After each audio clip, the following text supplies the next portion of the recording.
Yeah, I'm chatting to Wilson Ellwood, who is the grandson of Tom G from Woodvale, and Beatrice, his grandmother, who was one of the 17 children of the Shadbolts. Yeah. Now, your grandfather worked for the Morong Shire. Yes, he did.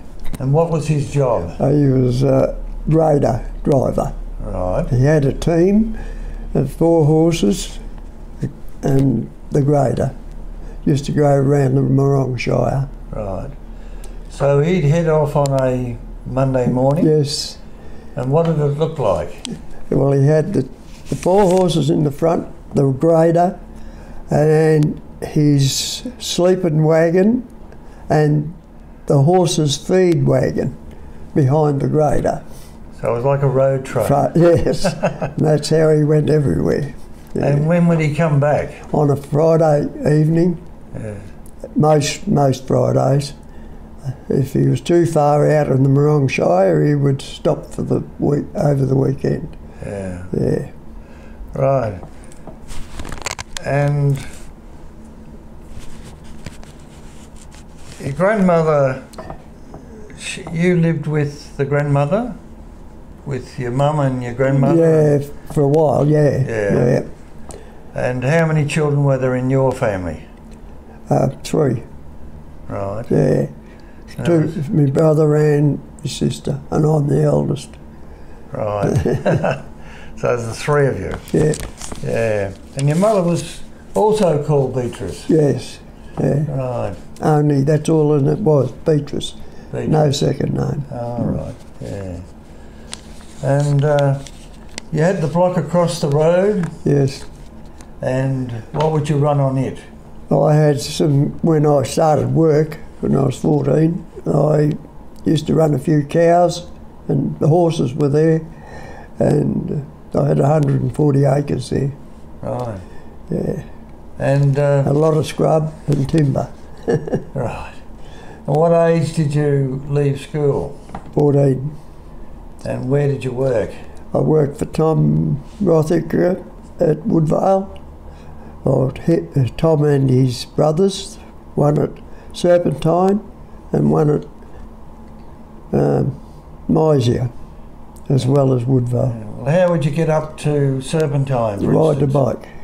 All that way? Yeah, if the truck wasn't going up, I'd ride the bike. Yeah, right. Many times. Now, I remember Tom really well in the early days at Woodvale. Yeah. How did you find him when you worked for him? Oh, wonderful. He was a real gentleman. He asked you to do something, he'd always say please or thank you. Right. You did a good job. Yeah. Yeah. And what if you made a mistake? Well, he'd show me what I did wrong. Yeah. Yeah. He never went crook once for the 7.5 years I worked for him. Oh, it's remarkable, really, isn't it? Yeah. And I knew nothing when I went there, and I did everything. What sort of work would you have done? Oh, well, I started off, I think I was there 4 days, and he said, we're going to work up a paddock. So he sets me going, and that was it. With the horses? No, the tractor. Yeah. Yeah, it was a nearly new tractor. Yeah. Yeah, it's wonderful people. Not just him, the 3 of them. 3 of them. Yeah, yeah, that's remarkable insight into the families, yeah. Now, your grandmother was actively involved in the Eagle Hawk RSL. Yeah. And why was that? Well, they raised money to pay for that. The RSL raised money to pay for the building. Right. And they, the women used to do a lot of catering, weddings and anything that was on, balls and yeah. And she used to go and help them do that. But she was a sick woman too, so she was never too sick to go there. Well, they gave her a special award, didn't they? Well, yeah, I forget what it was. Yeah. I can't remember Sue knows, but I don't think I ever saw it. Yeah, but she didn't go for that sort of thing much. No. She went to help, and that's all. Yeah. And like Tom was in the war, in the First World War. Yeah. And where did he serve? He was at the landing of Gallipoli. Yeah. And I just can't remember the places, but there was... When they went to Europe? Yeah. Oh, right. Yeah. He was there for a good while. Yeah. So he's a strong supporter of the Eagle Hawk RSL? Yeah, they both were. Oh, right. He didn't like it when the RSL finished. No. Like a lot of them. Yeah. Well, that's true. Yeah.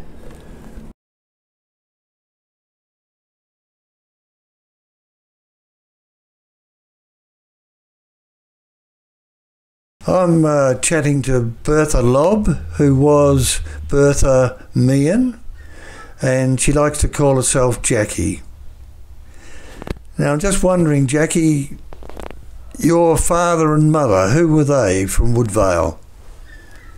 Dad was James Meehan. James John, I think his surname was. Megan. And Mum was Elizabeth Allen Green. And what about brothers and sisters? I had 3 brothers. They were Ellwood, Dave and Ellen. We always known as Mick. And then all the sisters come down. And there were 6 girls, is that right? Yes. There's Margaret, Doreen, Enid, Joyce, and myself. So you were the baby, were you? I was the baby, the little darling. How did you get to school? Walked. And what sort of way would you go? Do you remember the way you would go? We would go out front and down through the bush for a good while. I don't know how far it'd be. They sort of had a dirt track around there and that. And we'd go through that down to the paddocks, through the paddocks, and then we'd get on the bit of a lane, and we'd cross there and then down more paddocks and come in through the trees into the top of the school ground. And, well, there must have been a few landmarks, like, did you go past Kelly's house? Yes, there was a little way off, but we could see it every, go there. Sometimes we used to call her old Mrs. Kelly. It'd give us a drink or something. And there was a son there, Dan. But we didn't realise it was then. But now I can. Dan was a little bit off. Right. Intellectually disabled. He was a bit strange. Right. But he didn't hurt us, or he'd just give us a wave. Yeah. And we used to do that, and we walked to school, and then, well, as each one dropped off, all got less. Like as your sisters got to go and work? Yeah, got older, they had to get to work, And where would they have worked in Woodvale? Oh, they worked at Doreen and worked at Rothica's farm. Right. And Margaret worked too. They worked at Burke's. Oh, yes. Hotel. Right. Then Joyce worked there, and then I don't know what Enid done.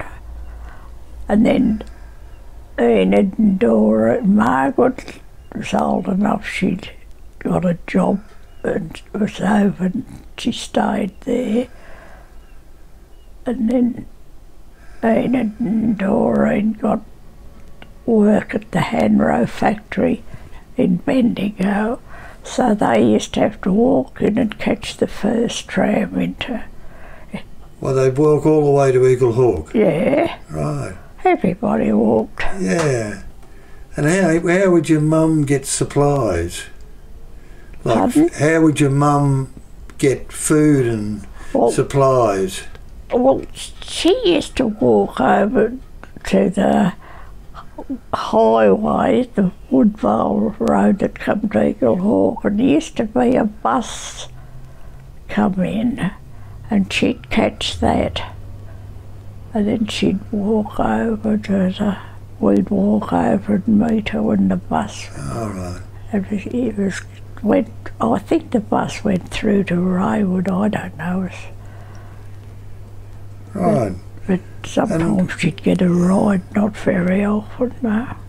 Well, with 9 children, it must have been pretty hard for your parents to be able to feed and clothe you. But I'm deaf. Oh, and because there were 9 children, it must have been pretty hard for your mum and dad to be able to feed you. We shot. Dad set traps. We could all set rabbit traps. And could you skin a rabbit? Yes. I could set a trap too. Yeah. We were taught that. Then Dad used to be, as we went through the depression, is it? Yes, the depression. And he used to, well, he only worked on they called it, he got the Sasso. Yes, that's right. Yeah. And then he worked on the photo of him there at the dray at the very first pool at Eagle Hawk. Yeah. And then through the Sasso and that they looked for gold and things, just specking, and with the dish. Yeah. And somehow or other they had a cradle put in and cradle. Did they find much gold? No, we were never got any. Yeah. They did get little bits and we'd get, cut yuki. We learned to cut yuki. Right. He done all those sort of, Just to survive, and most other families would have to do that. Well, I think Mum, they had a garden, my Dad had a vegetable garden, Mum had a garden, But Mum was they were good cooks and we all survived. Yeah. And how old are you now? How old are you now? 93. Well, you're doing very well. Yes, I've outlived the whole lot of them. Oh, okay. So that's through hard. I always tell my family I come into the world with nothing, and it's true that I'm going out with nothing. But I've had a good life. Yeah, well, that's wonderful. That's more than a lot of people. Yeah, thank you, Jacci. They want too much now. Good.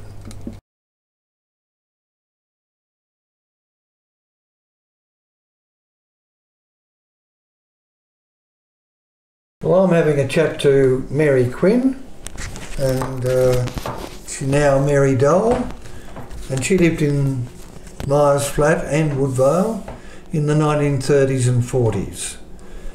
And she attended the school at Woodvale. And I'm just wondering who your father and mother were. Well, my father and mother, my father was called Edward Quinn, and we actually lived in Myers Flat. I think we'd probably call it Myers Flat. And my mother was the youngest daughter of the Booth family, and her parents were Victorine and Percy Booth. And I think the Booths had probably settled in Woodvale. I'm talking about my great-grandparents when I say that they settled in Woodvale. Well, perhaps in the, I don't know why they would have come, perhaps the gold mining brought them. Perhaps the 1860s? And actually there was in the corner of Daly's paddock, you know, little pieces of china and stuff like that was the site of this pioneering family. They probably lived in a slab hut, I think. Right. But anyway, my grandparents lived in well, in my day anyway, lived in the brick home at the corner of Camp Road. Camp Road, wasn't it? Yeah, Camp Road and Booth Road. That's right, yes. Yeah. You'd often visit there, would you? I would, once a week I always rode my little bike up to see Grandma and Grandpa. And Grandpa would be sitting in his chair because he was an old man then, he was in his 80s anyway. Yeah, that's right. And he would be sitting there in his chair at the kitchen stove with his cat, and the cat's name was Jemima. Jemima. Oh, and Grandma would give me some bread and jam. Right. Grandma made lovely jam, yes. but she never spread it to the corners of the bread. And the bread was usually pretty stale. Right. You know, deliveries once a week back in those days. Yeah, well. And the lovely jam never got to the corners, but it was worth it just to get some of Grandma's jam. And how did you get to school? Well, I rode my bike, of course. I think it was 4 miles. I couldn't translate that into kilometres these days, but anyway, 4 miles it was back in my day. Long way. And my first couple of years, I didn't start school till I was 7 because I had such a long way to go. But my brother was still at school when I started school, probably the first 12 months or so. And this is Eddie, is it? That's Ed, yes. yeah. So, yes. Well, you used to have to ride your bike, and your mum said, don't ride down Riley's Road. Why was that? Don't ride down Riley's Road. Did we call it Riley's Road?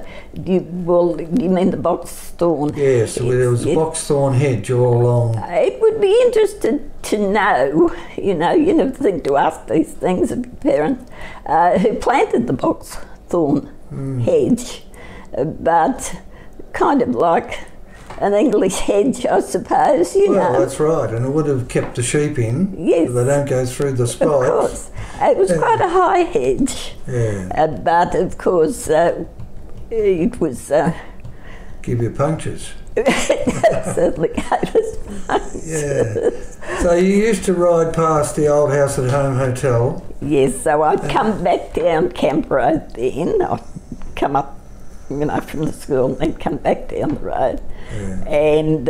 what do you remember about Ma Burke and your experiences with her? She was a very sprightly little white-headed lady. Yes. And I used to bring her mail, and also the mail for Mrs. Clement and the Hughes family. Yes. And yes, I can remember my brother when he was still going to school with me. I don't know, he was playing around down near the creek or something, and he accidentally dropped everybody's mail into the creek. But anyway, so I used to also bring mail for Prices. So Tom Price and his wife lived, the first house past the bridge there. Yeah, which bridge are you talking about? Oh, yes, I know.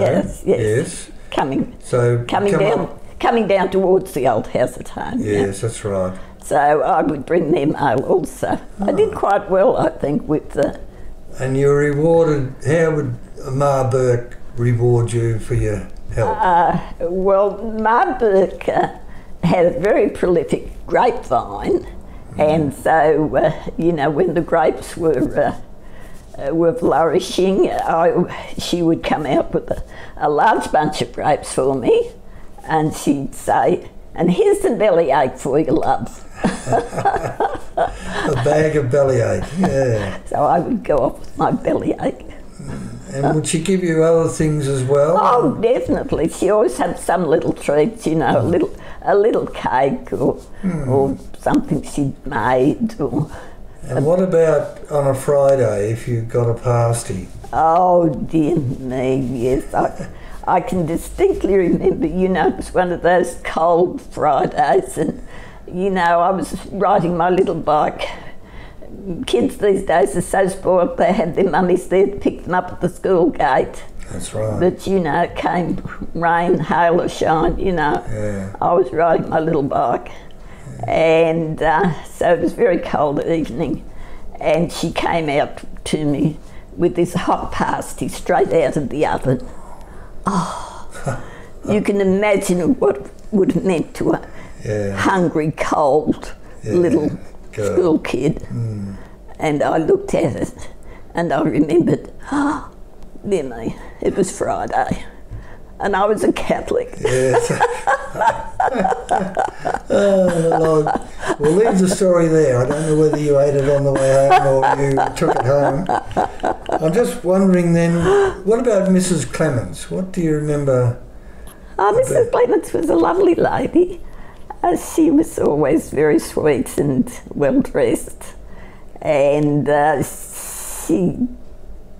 third husband actually was Councillor Clement. And I've actually got a book here presented to me by Councillor Clement at a Woodvale get-together. And would you believe it was on the life of Queen Victoria? All right. Councillor Clement was a great admirer of Queen Victoria, who had died in the early 1900s. And he was very much, you know, the British Empire man. He might have been a soldier in his day. I don't know what he did actually, but he would regularly get. Oh, Empire Day. It was probably Empire Day. You know, right, yes. We had a bonfire to celebrate Empire Day. Yes. But Clemmy, because we used to call him Old Clemmy when we were children, we were disrespectful. And he would stand up and give this dissertation on Empire Day. And the British Empire, of course, you know, covered most of the world back in those days. Yeah, that's right. No, very important. And you would have to take quite a bit of mail to Mrs. Clements? Oh, quite. Yes, you know, there were a paper or two. Yes. So the mail was brought up to the school in the afternoon. I think it was thrown out down at the Eaglehawk station. I think there was a hook, and I think as the train went through, there was a bag which used to attach to the hook. Something like that. And then someone would pick it up and bring it up to old Pop Daly. To Mrs. Dale. Mrs. Daly, was it? To Auntie E.B. Right. E.B. was her. She was Ethel Blanche. Oh, right. She used to keep an eye on me when I was at school and she'd report to my mother. Oh. And I know she did catch me once. She didn't have a phone in those days. I don't know how she got these stories back to my mother, but to report that I'd been seen riding past the post down the hill with my feet on the handlebars. Oh. Oh, well. And, oh, yes, the mail, yes. And then Mrs. Daly would sort the mail, and the children at the school whose parents got mail from Woodvale. Yeah. And, of course, there were always mail for Mrs. Clements. Yeah. For the Clementses, yes. Yeah. Well, they're fantastic memories, really. It paints a picture of Woodvale a long time ago. All right, thank you for that.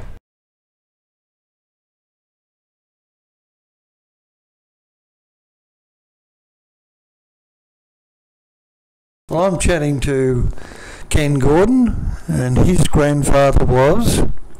Malcolm Gordon. And your grandmother? Annie Green of Woodvale. Right. And your father and mother? Jack and Rita Gordon of California Gully. Right. And thinking back, you used to ride your bike out to the farm, well, at least during school holidays. And I'm just wondering what you remember about your grandfather and the farm. Well, he was there by himself at that time because I lost my grandmother years earlier. And my aim was to keep him company a bit and help to do some of the chores around the farm. Mainly gathering up wood and putting on the wood heaper for him, feeding the chooks or taking food up to the piggery. He only had 1 or 2 pigs at one time. Basically trying to help him out in little ways I could while I was there for the short period of time. And can you still visualise the farm and where things were? Yes, I could draw a plan out and put every shed in a fowl shed. He had a big hay shed there as well, where we used to cart the sheaves of hay in and stack in with a big 2-horse lorry and stack the sheaves in the shed. And he must have had a cow that he would have for the house?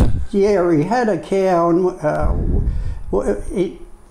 what happened, he got down in health and he come in to our place in California Gully, and he was living there, and we was going back out to milk the cow out there, and he used to milk it in the big stable when he was able to and by himself, but later on when he was down, and Dad used to milk the cow for him, and that's when he had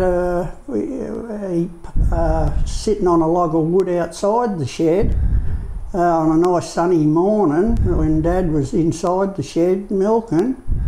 And the next minute he collapsed onto the ground, and I called to Dad, and he sort of come out and checked him and started undoing his collar, and like that was, well, Dad knew it was pretty serious, so he told me to go over to Darley's and get some more help. So that was how that come about in the latter time of me going out there and visiting him. Yes, I understand.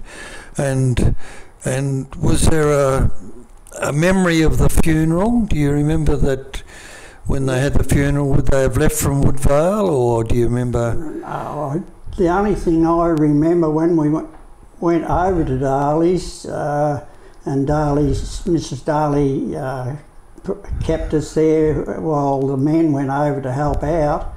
Later on, in the afternoon, I saw the undertaker's vehicle going out to probably pick up the body then, and that, like, I was standing out in the yard when that went past. And then Dad come along after that and picked us up and brought us back home. And this was Alan and yourself? Yeah, Alan and myself. All right. Oh, well, that's, I think, really good.